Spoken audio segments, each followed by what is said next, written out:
position it to the Russian, the Chinese situation, and I'm gonna bring in my co-host in a second. But I want to position it to that um, in light of the economic environment, Yeah. like with Europe and America. We see that Europe is cutting off his ears, nose, tongue, and poking out his eyes in spite of his face for the American empire and the elite. And then we see that America is only roughly about what 4 to 6 months behind in economic deterioration.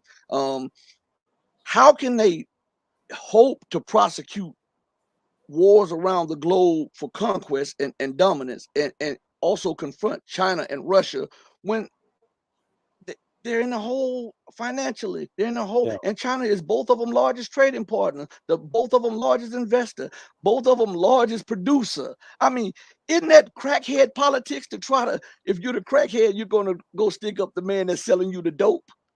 Yeah.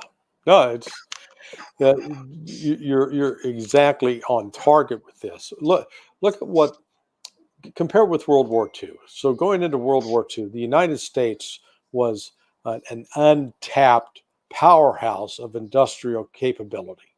Uh, and because there had been so many people unemployed during the Depression, that with the start of that war, the factories opened up. Man, there was work everywhere, and we had the natural resources required to produce steel, to produce fertilizer, to uh, to produce all the, the planes, trains, automobiles, ships, aircraft carriers, tanks. You name it.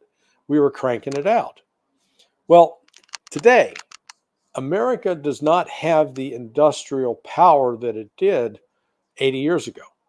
We shipped a lot of that overseas, and we are increasingly dependent on rare earth minerals that are mined in places like Afghanistan, China, and Russia, just to name a few. Yeah, and so you're absolutely correct. What do?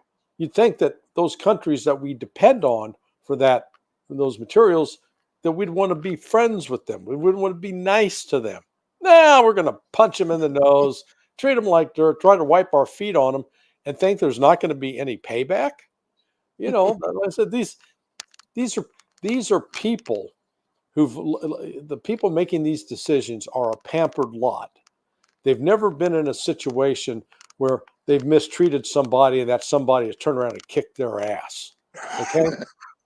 Yeah, I mean, anybody that's been grown up in any kind of circumstance where you had to deal with some other people and some potentially dangerous people, you understood. You learned early on that you don't cross certain lines, and you learn how to conduct yourself. Otherwise, you can get punched in the face or worse.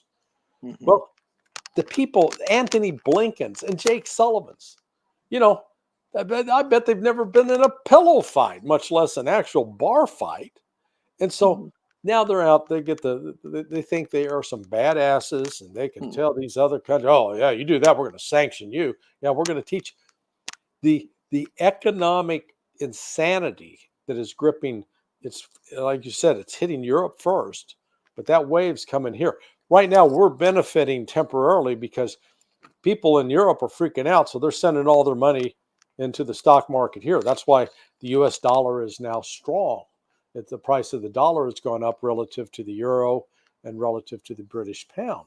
We're almost, for most of our lives, you and me, the British pound sterling was usually 2 times the value of the dollar.